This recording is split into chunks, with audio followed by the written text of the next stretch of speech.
Luz de gozo en el corazón. Deleítate en Jehová, y Él te concederá los anhelos de tu corazón. Salmo 37:4. Hay dos enseñanzas en este texto que seguramente son muy sorprendentes para quienes no están familiarizados con la vida de piedad. Para los creyentes sinceros, estas maravillas son hechos reconocidos, pero para el mundo de fuera parecen asuntos muy extraños. Tenemos aquí, primero, la vida de un creyente descrita como un deleite en Dios, y así se nos confirma la gran verdad de Dios, que la religión verdadera rebosa de gozo y felicidad. Las personas impías y los que simplemente profesan de labios para afuera, nunca ven a la religión como algo lleno de gozo. Para ellos es únicamente servicio, deber o necesidad, nunca placer ni deleite. ¿Por qué tienen que ir a la casa del Señor? ¿No es a causa de la costumbre, una costumbre que de buen grado evitarían si pudieran? ¿Por qué siguen las ordenanzas de la Iglesia? ¿No es, acaso, por una esperanza farisaica de acumular méritos o por un temor supersticioso? ¿Cuántos no ven la religión como un amuleto para evitar enfermedades o como un mal menor que ofrece una vía de escape al temible juicio? Para ellos el servicio es algo monótono y la adoración produce fatiga.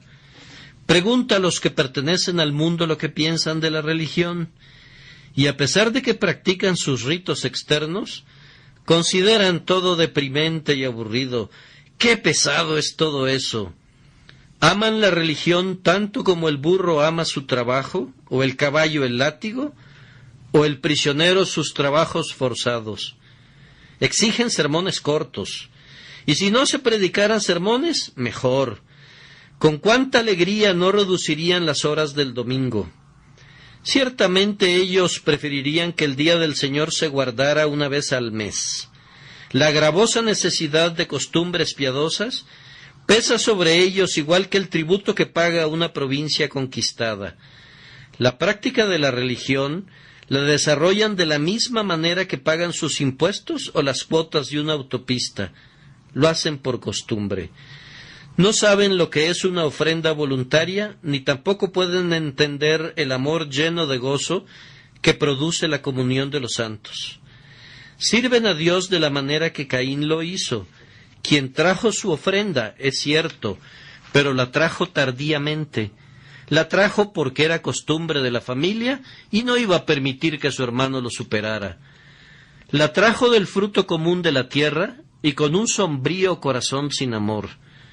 Los Caínes de hoy traen las ofrendas que se ven forzados a traer y no mezclan la fe en la sangre de Jesús con lo que traen.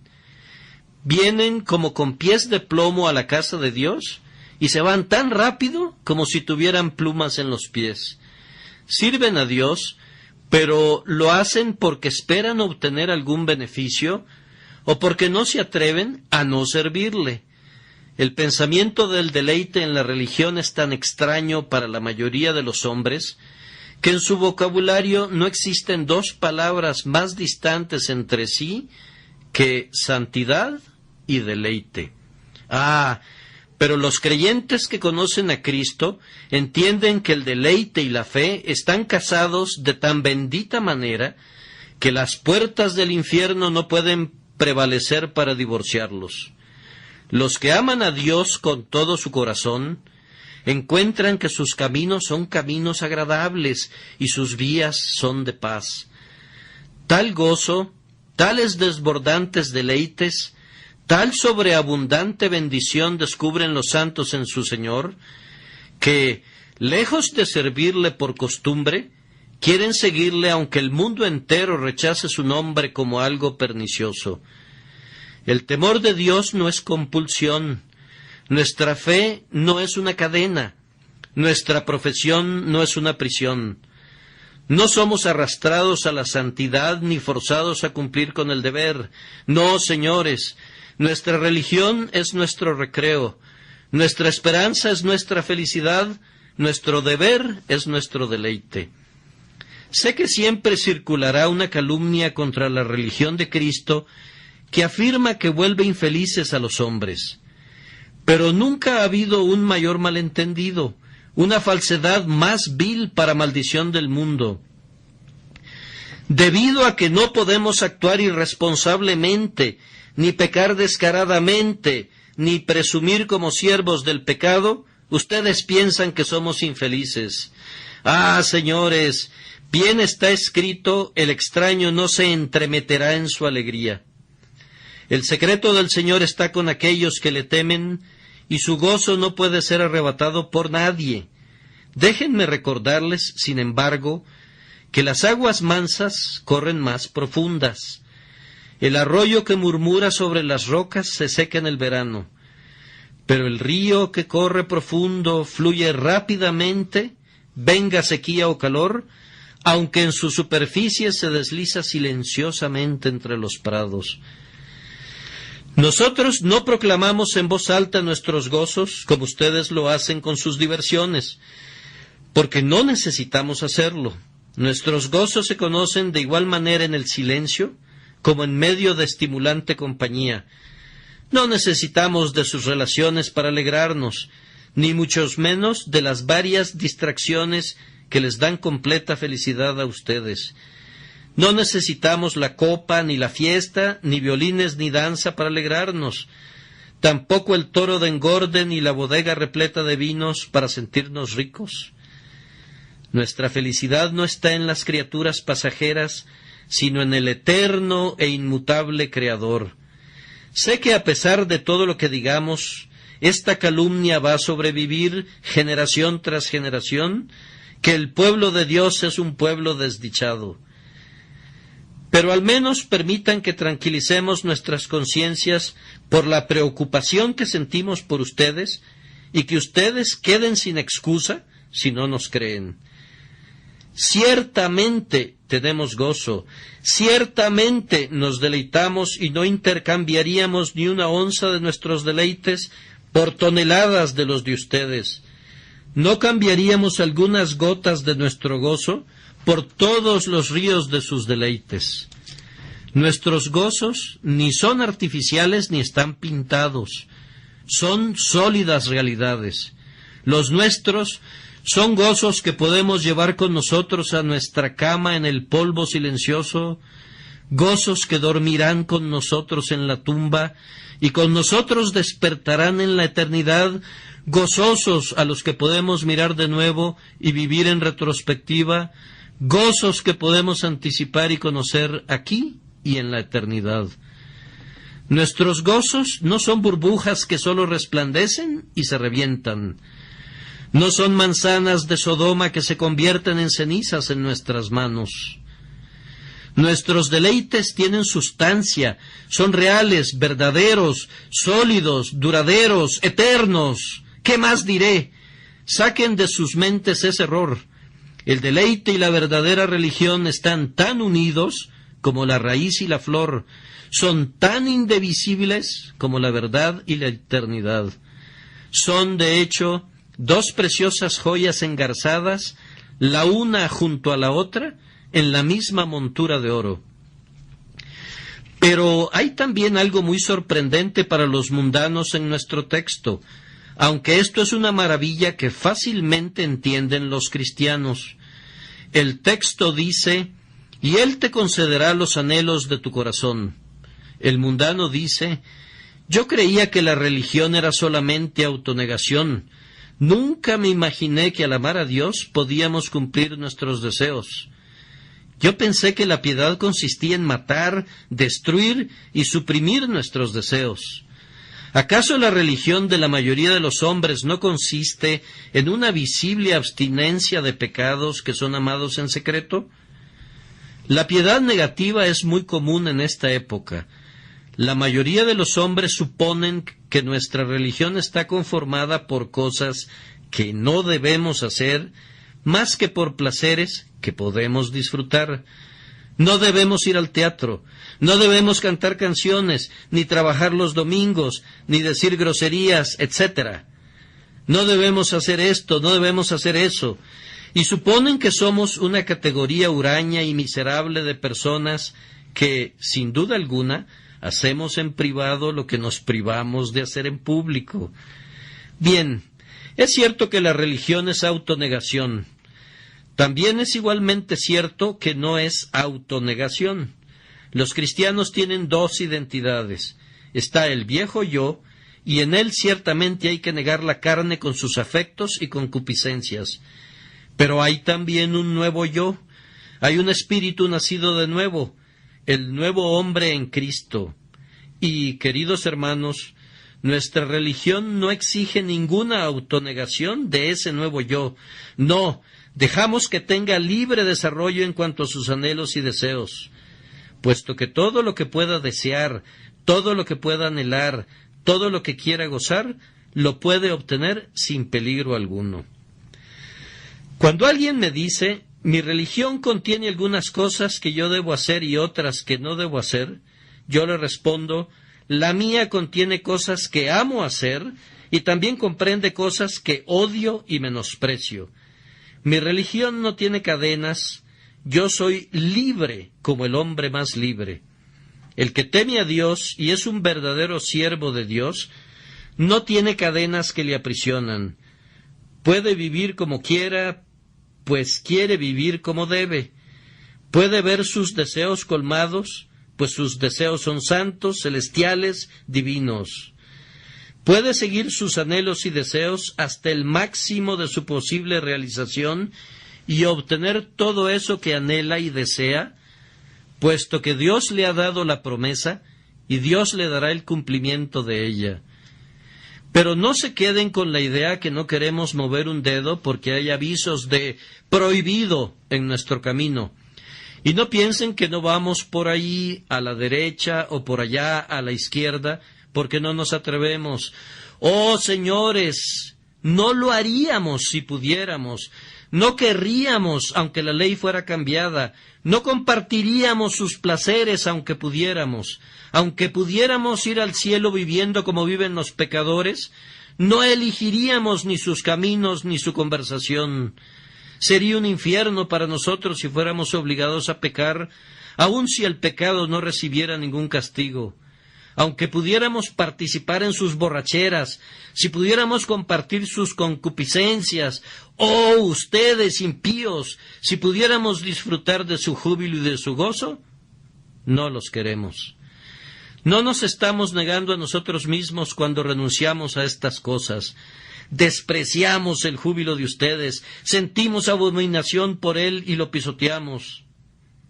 Un pájaro dijo una vez a un pez, no puedo entender cómo es que tú vives todo el tiempo en el elemento frío. Yo no podría vivir allí. Debe ser un sacrificio continuo para ti no volar hacia los árboles. Mira cómo yo me remonto a las alturas. Ah, respondió el pez, no es un sacrificio para mí vivir aquí, es mi elemento. Nunca he aspirado a volar, no es para mí. Si fuera sacado de mi elemento me moriría, a menos que me regresaran de inmediato, y cuanto antes, mejor. Así el creyente siente que Dios es su elemento natural.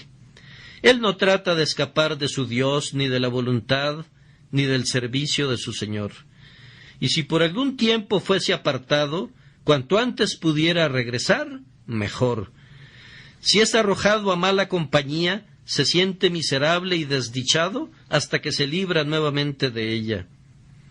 ¿Acaso la paloma se niega a sí misma cuando no come carroña? No, ciertamente la paloma no se podría deleitar en la sangre, no querría alimentarse de ella aunque pudiera. Cuando un hombre ve una piara de cerdos bajo un roble, deleitándose con sus bellotas y gruñendo de satisfacción, ¿se niega a sí mismo cuando pasa de lejos y no comparte en la fiesta de los cerdos? No, de ninguna manera. Él tiene mejor pan para comer en su casa y el alimento de los cerdos no es ningún bocado exquisito para él. Así pasa con el creyente. Su religión es un asunto de deleite, algo que le da satisfacción, y no tiene que negarse a sí mismo cuando evita y se aleja. Sus gustos han cambiado, sus deseos son otros. Él se deleita en su Dios y gozoso recibe el anhelo de su corazón. Todo esto nos ha servido a modo de introducción. Ahora vamos al texto mismo. Hay dos cosas muy claras en el texto. La primera es un precepto escrito sobre brillantes joyas. Deleítate en Jehová. La segunda es una promesa mucho más preciosa que los rubíes, y Él te concederá los anhelos de tu corazón. La primera es un precepto escrito sobre brillantes joyas. He agregado estas últimas palabras porque la ley de los 10 mandamientos fue escrita sobre piedra, tal vez sobre duro granito, en el que los hombres no podrían encontrar mayor gozo. Pero esta ley del mandamiento, deleítate en Jehová, no es ley de piedra para ser escrita sobre tablas de granito. Contiene un precepto de centelleante brillantez, digno de escribirse sobre amatistas y perlas. Deleítate en Jehová. Mis queridos hermanos, cuando el deleite se convierte en deber, entonces ciertamente el deber es deleite. Cuando mi deber es ser feliz, cuando tengo el mandamiento expreso de ser feliz, entonces ciertamente debo ser un pecador si rechazo mis propios gozos y me aparto de mi propia bendición. ¡Oh, qué Dios tenemos que hace que nuestro deber sea ser felices! ¡Qué Dios tan bondadoso que valora como la obediencia más digna de su aceptación la obediencia alegre dada con un corazón lleno de gozo! Deleítate en Jehová. Ahora, en primer lugar, ¿qué es este deleite? He estado meditando en la palabra deleite y no puedo explicarla. Ustedes saben que es una palabra única, una palabra deleitosa. No puedo usar nada excepto la misma palabra para describirla.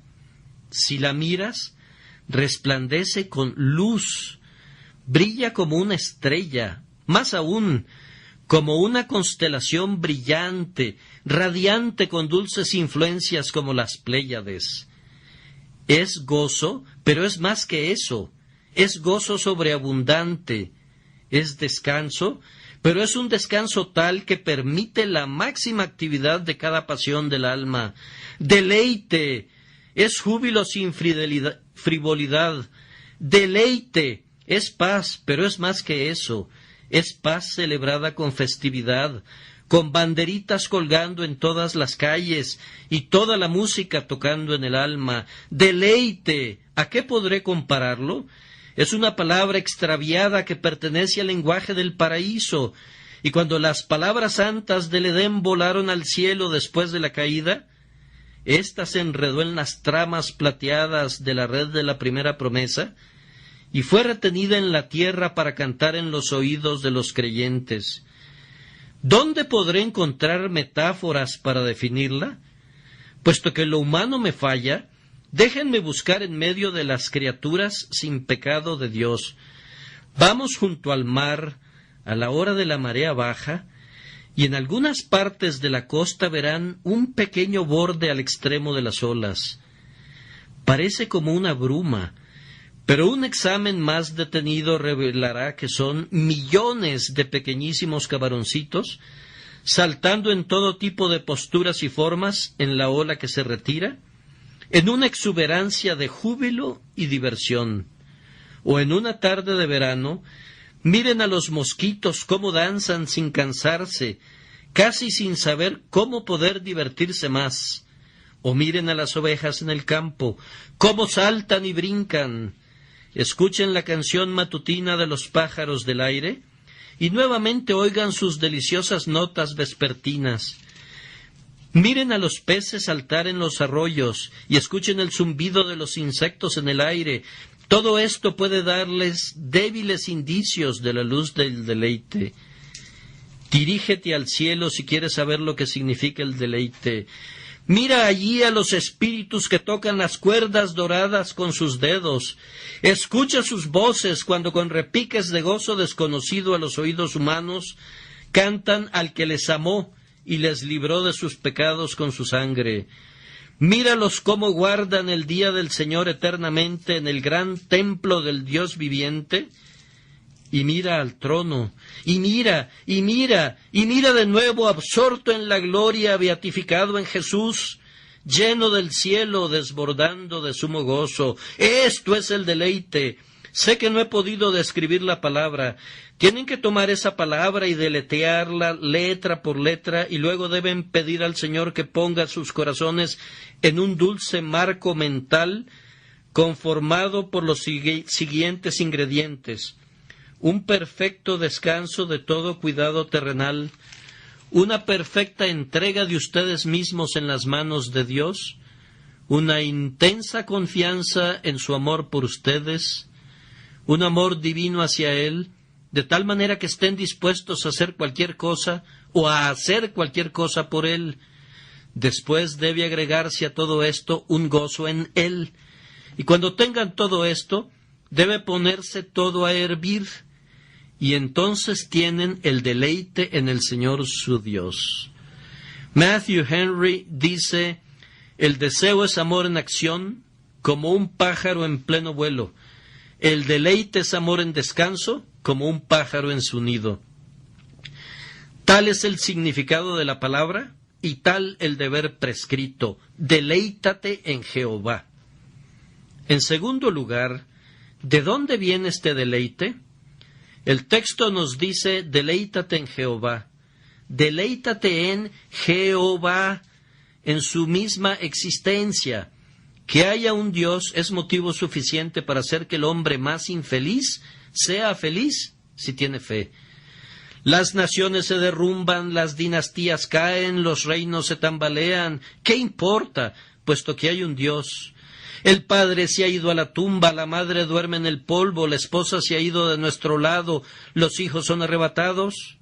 Pero hay un Dios. Solo esto basta para que sea un manantial de gozo para los verdaderos creyentes para siempre. Deleítense también en su dominio. Jehová reina, regocíjese la tierra. Jehová es rey.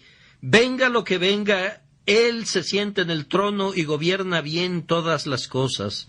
El Señor ha preparado su trono en los cielos, y su reino gobierna sobre todo. De pie en la carroza de la providencia, sostiene las riendas y guía a los veloces caballos de conformidad a su voluntad. Dios es exaltado por sobre los montes y por sobre las colinas.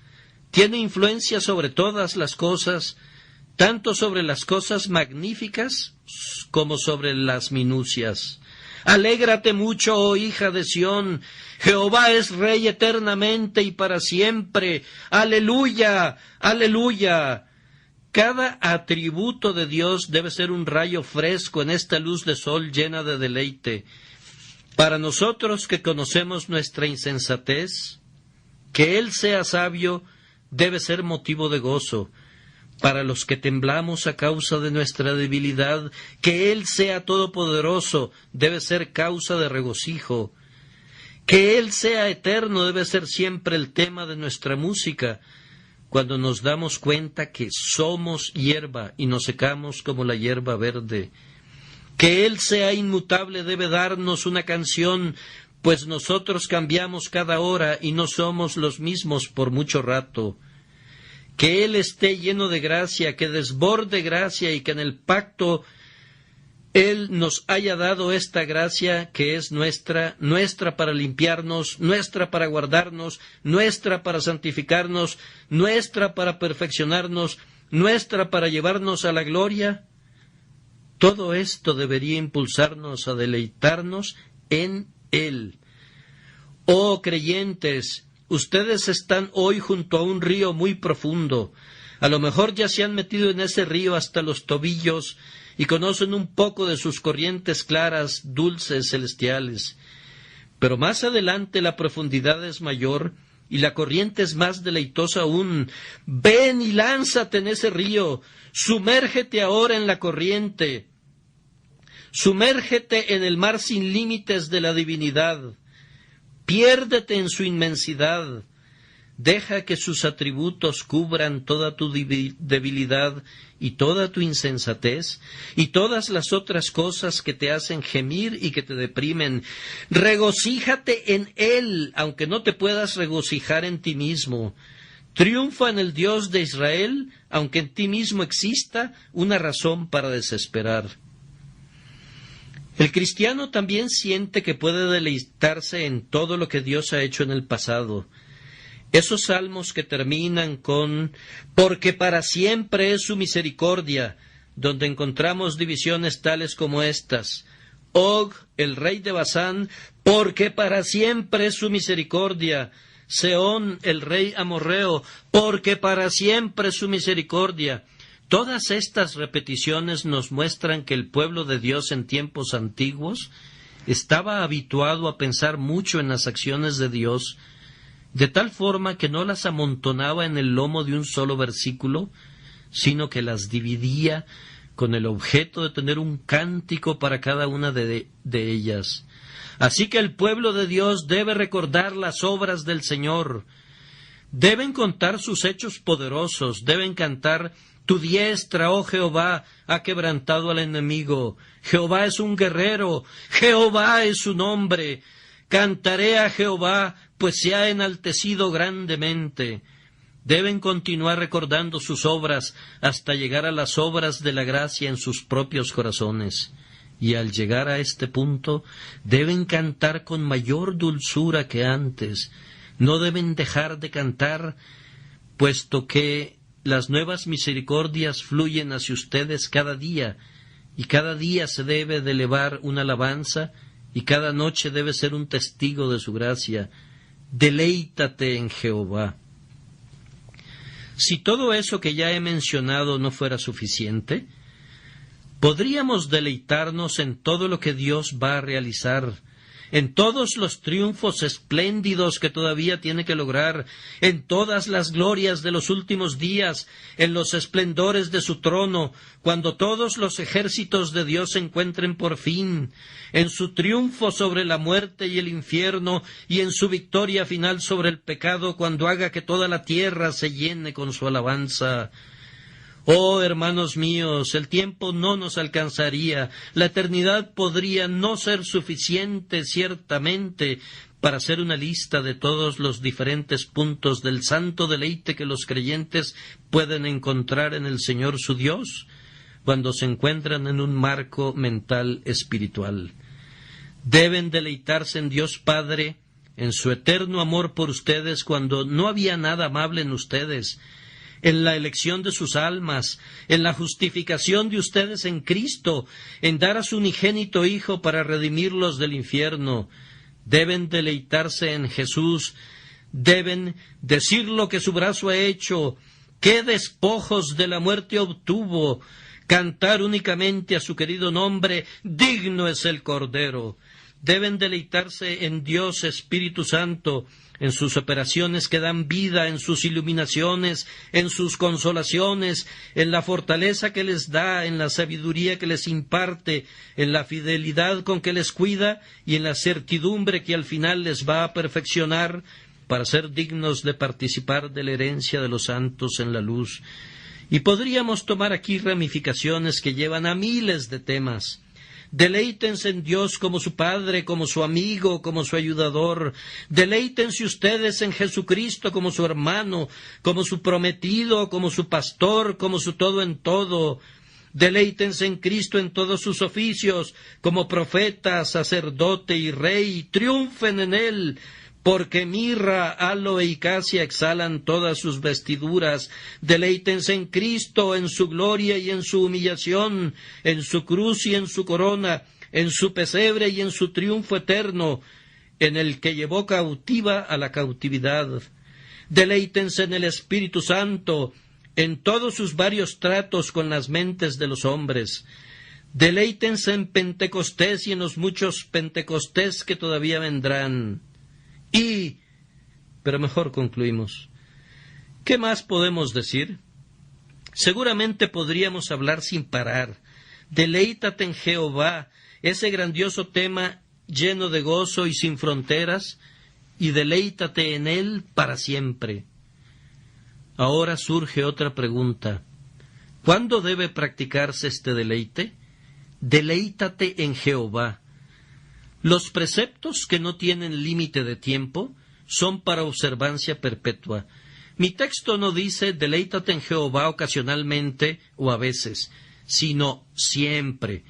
Hay 2 ocasiones en las que es difícil deleitarse en Dios y por lo tanto voy a mencionarlas. Es difícil deleitarse en Dios cuando todo nos sale bien. Oh, te oigo decir, no puedo entender eso. Ese es el tiempo cuando más me deleito en Dios. Hermano, me temo que ese es el tiempo en que menos te deleitas en Dios. Bueno, pero cuando estoy rodeado de comodidades, cuando la providencia me sonríe, entonces me puedo deleitar en Dios. ¡Alto ahí! ¿Estás seguro de eso? ¿No es posible que a menudo estás deleitándote en sus misericordias más que en Él, deleitándote en la criatura más que en el Creador? Me temo, hermanos míos, que los tiempos de mayor tentación son los días en que el sol brilla para nosotros. Muy bien podemos orar en todo tiempo de riqueza, líbranos, Señor. Nos parecemos un poco a la esposa insensata que, cuando recibe de su esposo joyas y anillos, se inclina a amar las joyas más que a su esposo. Hemos conocido a muchos creyentes que han recibido gracias y misericordias y han tenido grandes privilegios y han venido a gloriarse más en las misericordias y en los privilegios que en su Dios. Cuando la bodega de vino se encuentra repleta, es difícil amar a Dios más que a los viñedos. Cuando se tiene una cosecha abundante, es más difícil pensar en Dios que en las gavillas. Cuando te vas volviendo más rico, es difícil decir aún, este no es mi tesoro. Los tesoros de la tierra ensucian nuestros vestidos, a menos que cuidemos nuestros corazones. Nuestra alma se pega al polvo y el polvo no es propicio para la devoción. Oh, presta atención, creyente rico, y deleítate en Dios, no en tus ranchos, ni en tus terrenos, en tus jardines, ni en tus casas, tus departamentos, ni tus bienes raíces. Pues si te deleitas en estas cosas, tu oro y tu plata se corrompen, y la polilla destruye tus vestidos, y la plaga pronto vendrá sobre tu herencia. Di, estas cosas no son mi porción. Jehová es mi porción, ha dicho mi alma. Otra circunstancia en la que es difícil deleitarse en Dios, no tan difícil como en la primera, es cuando todo nos sale mal. Entonces podemos tener la tendencia a decir con el viejo Jacob, contra mí son todas estas cosas. Cuán noble oportunidad Job dejó escapar cuando vino siervo tras siervo a decirle que todo se había perdido, cuando estaba sentado en medio de las cenizas y tomaba un pedazo de tiesto para rascarse con él. Si se hubiera puesto de pie y hubiera dicho, ciertamente me has alegrado, oh Jehová, con tus hechos, grito de gozo por las palabras de tus manos, qué triunfo de fe hubiera conseguido. Si hubiera podido ser ese tipo de hombre de fe para con Dios, Job habría sido el carácter más espléndido que tendríamos en todas las santas escrituras. En realidad fue muy lejos cuando dijo, he aquí, aunque él me mate, en él he de esperar. Vemos allí hablando a un hombre a quien Dios había hecho poderoso, pero si hubiera podido deleitarse más en Dios cuando estaba cubierto de llagas y las ampollas se le reventaban, eso hubiera sido casi sobrehumano. Pienso que puedo decir que eso hubiera sido equivalente a todo lo que la gracia puede realizar en un hombre. Sin embargo, cuán a menudo he observado que los creyentes se gozan en Dios más prontamente en medio de las aflicciones que cuando gozan de prosperidad. He visto al hisopo crecer en el Líbano y he visto al cedro crecer sobre la pared. He visto a grandes santos donde había poca misericordia, y he visto a santos desperdiciados allí donde había grandes bendiciones providenciales. Los pájaros de Dios cantan mejor en jaulas, y la alabanza a Dios suena mejor en la boca del horno de la aflicción que en la cima del monte de la comunión. Me parece a mí que estamos constituidos de tal manera que a menos que Dios no tense las cuerdas de nuestro corazón con dolor y aflicción, nunca emitiremos una dulce melodía para Él. Es difícil, es muy difícil que un hombre diga, cuando todo sostén terrenal ya ha cedido, que aunque la higuera no florezca ni en las vides haya fruto, aunque falle el producto del olivo y los campos no produzcan alimento, aunque se acaben las ovejas del redil y no haya vacas en los establos, con todo eso que diga, yo me alegraré en Jehová y me gozaré en el Dios de mi salvación. Sin embargo, por gracia, en todo momento debemos deleitarnos en Dios. Pero escucho una voz que dice, ¿pero cuándo debe sentirse miserable el cristiano? Nunca, hermano, nunca. Pero ni siquiera algunas veces. No, si cumple con su deber, no. Pero ¿no debe un santo ser abatido algunas veces? Los santos se abaten, pero no deberían estarlo. Bueno, pero muchos de los santos de Dios están llenos de dudas y temores. Sé que es así, y es lamentable que suceda. Pero algunos de los hijos de Dios guardan luto toda su vida, por su propia culpa, pues el Señor no les ha pedido eso. Las Escrituras nos enseñan, regocijaos en el Señor siempre, dice el apóstol. Otra vez os lo digo, regocijaos. Pero ¿acaso no hay momentos en los que nos podemos entregar a nuestra vena melancólica y cultivar la tristeza? Bueno, si lo haces así, verás que pronto crece. Dios a menudo trata a sus hijos como sé que algunos padres lo hacen con sus hijos. Si sus hijos oran pidiendo aflicciones, las tendrán hasta que comiencen a pedir con 10 veces más ganas que los libre de ellas. Si el pueblo de Dios no clama por nada, pronto tendrán algo por lo cual clamar. Si quieren agregar miseria a su vida, pronto verán muchas miserias sumadas a las suyas.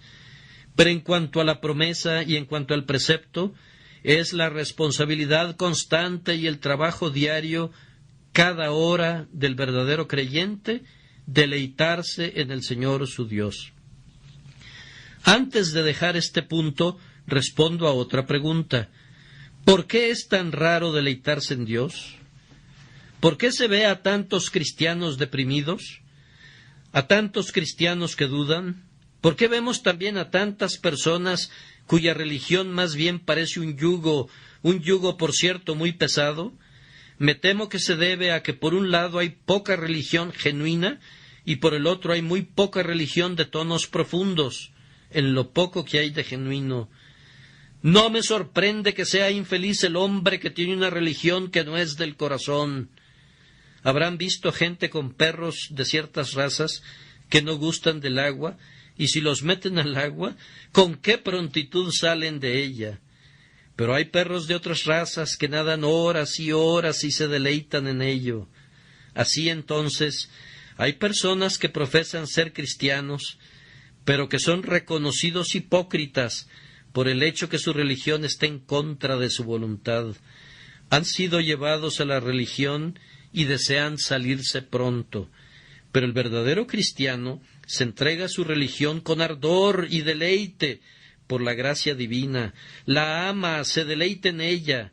Una de las mejores pruebas para discernir entre un hipócrita y un verdadero cristiano es esta. Job dice del hipócrita, ¿se deleitará en el Todopoderoso? No, el hipócrita estará a disgusto. El hipócrita se verá infeliz. El hipócrita se tornará tan miserable como lo puede ser alguien llegado su momento. Nunca pudo y nunca puede y nunca podrá deleitarse en Dios como regla. Puede experimentar cierto gozo en las circunstancias externas, pues aún Herodes escuchaba con agrado a Juan. Pero eso es solo un espasmo. Solo el verdadero creyente puede tener una constante y permanente satisfacción y deleite en el servicio y el amor de Dios. Esta es una evidencia tan segura e infalible que si alguno de ustedes se deleita en Dios, yo concluyo sin ninguna duda que su alma se ha salvado. Pero si por otro lado alguno de ustedes no experimenta ningún deleite en Dios de ningún tipo, yo dudaría que haya conocido a Dios, pues de haberlo conocido debería experimentar algún grado de deleite en Él. Pero ¿de qué sirve este deleite?, podrá preguntar alguien. ¿Por qué los cristianos deben ser personas alegres? Pues es bueno en todos los sentidos. Es bueno para nuestro Dios. Cuando nosotros somos felices, damos honor a Dios. También es bueno para nosotros. Eso nos fortalece. No os entristezcáis, porque el gozo de Jehová es vuestra fortaleza. Es bueno para los impíos, porque cuando ven que los cristianos se alegran, ansían ser creyentes ellos también. Es bueno para nuestros hermanos cristianos, los consuela y les levanta el ánimo. Si por el contrario nos vemos deprimidos, propagaremos la enfermedad y otros estarán infelices y deprimidos también. Por todas estas razones y por muchas más que podrían argumentarse, es una cosa buena y placentera que un creyente se deleite en Dios. Ahora voy a referirme al segundo punto del tema brevemente. Y Él te concederá los anhelos de tu corazón. Aquí tenemos una promesa más preciosa que los rubíes. ¿Qué conexión hay entre la primera parte del texto y la segunda? Deleítate en Jehová, y Él te concederá los anhelos de tu corazón. Hay esta conexión. Los que se deleitan en Jehová califican para que se cumpla en ellos la promesa. Están calificados en primer lugar en cuanto a sus deseos. ¿No sería sensato que Dios cumpliera los deseos de los corazones de todo el mundo? Sería más bien la ruina de ellos.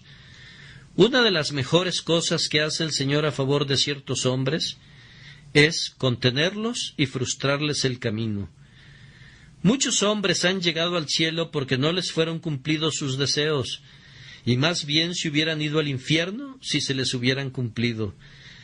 Los impíos tienen deseos que los llevarán al hoyo, y cuando rehúsa cumplirles sus deseos, es como si Él hubiera puesto cadenas y postes y barreras en el camino para evitar que fueran en entrega inmediata a su propia destrucción. El impío no está calificado para recibir la promesa porque desea cosas que no dan gloria a Dios ni le benefician a él mismo. Pero cuando un hombre se deleita en Dios, entonces sus deseos son de naturaleza tal que Dios puede ser glorificado al cumplir sus deseos y el hombre puede beneficiarse al recibir ese cumplimiento. También deleitarse en Dios califica al creyente no sólo para desear lo correcto, sino para usarlo en forma correcta. Si algunos hombres obtuvieran lo que desean sus corazones, harían un mal uso de lo que obtienen a pesar de todo. Y así les ocurriría lo que pasó con los antiguos israelitas, que mientras aún tenían la carne en su boca, les vino la maldición de Dios. Pero el que se deleita en Dios, cualquier cosa que obtenga, la sabe utilizar muy bien. La gente dice que el uso es una segunda naturaleza. Hermanos míos, el abuso es la primera naturaleza. Abusar de las misericordias va más acorde con la naturaleza del hombre que usarlas adecuadamente. Pero cuando el creyente se deleita en Dios, cualquier cosa que reciba de Dios, la gastará adecuadamente. Esto no es un sacrificio para él, ni mucho menos un Dios ante el cual se inclinará ni adorará. Pero por la gracia de Dios, el creyente convierte todo en un medio de servir mejor a Dios y deleitarse en su Señor. Los ríos de los hombres del mundo corren en dirección opuesta al mar. En cambio, los ríos de los hombres cristianos corren hacia el mar. Si un hombre del mundo navega sobre el arroyo de sus misericordias, se aleja más y más de Dios y se convierte más y más en un idólatra. Pero cuando el cristiano recibe misericordias, navega cada vez más cerca de su Dios. Y así sus misericordias se convierten en autopistas que conducen al trono del mismo Dios. Sin embargo, alguien se preguntará, ¿cuáles son esos deseos que no serán concedidos con seguridad? Ahora, hermanos míos, debemos identificar a los que se deleitan en Dios, y estoy seguro que el radio de acción de sus deseos es bastante limitado. Si tuviera el deseo de mi Dios hoy, no es mucho decir que no hay cosa terrenal que yo pudiera desear, ya que todo lo he recibido y tengo abundancia. Si el apóstol Pablo se encontrara aquí, quien no poseía nada y a menudo se encontraba sin ropa y pobre y miserable, estoy persuadido que si hubiera cumplido su deseo diría: no hay nada que deseo, absolutamente nada sobre la tierra, pues he aprendido a contentarme con lo que tengo.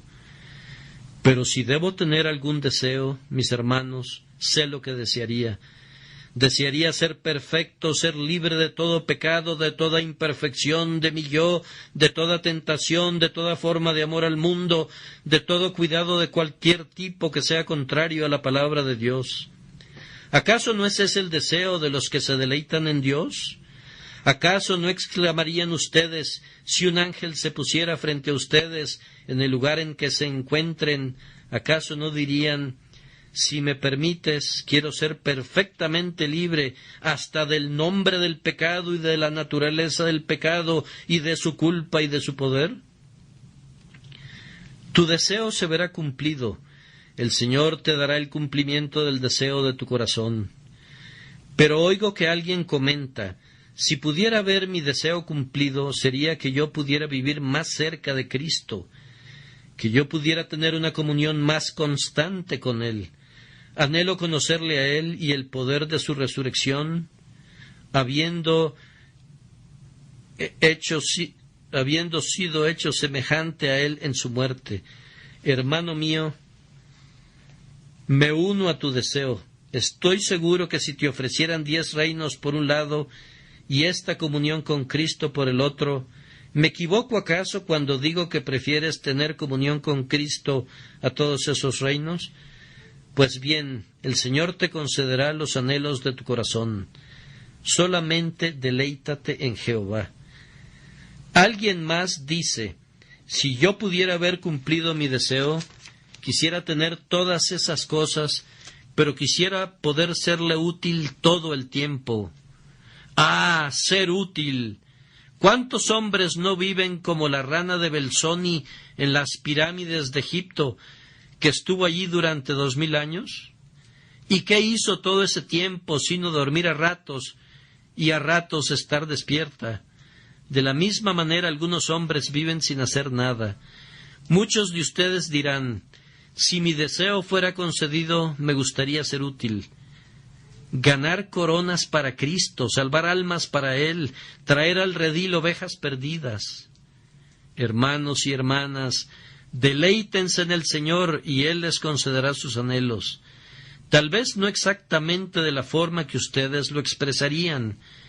Tal vez no puedan servir en la esfera en que ustedes aspiran, pero sin duda serán de utilidad de la manera que Dios quiere y en la medida que Él quiere. Sin embargo, debo agregar una cosa.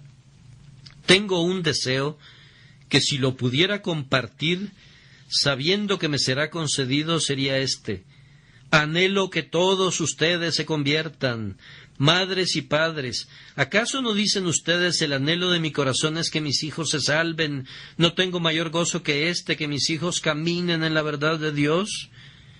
Y yo, como ministro, les digo: mi más ferviente deseo, mi más caro anhelo, el deseo más elevado que conozco, el que mi alma siente con mayor intensidad y que espera alcanzar con más ganas, una meta grande y altruista, es que pueda presentar a cada uno de ustedes perfecto ante Dios al final.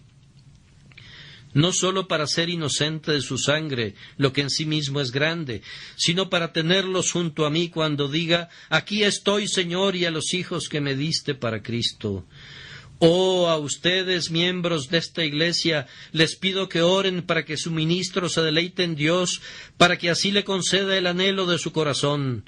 Y les pido que ustedes también se deleiten en Dios, para que cuando vengan a Dios en oración y oren por esta congregación, puedan tener seguridad que Él les concederá los anhelos de su corazón porque se han deleitado en Él.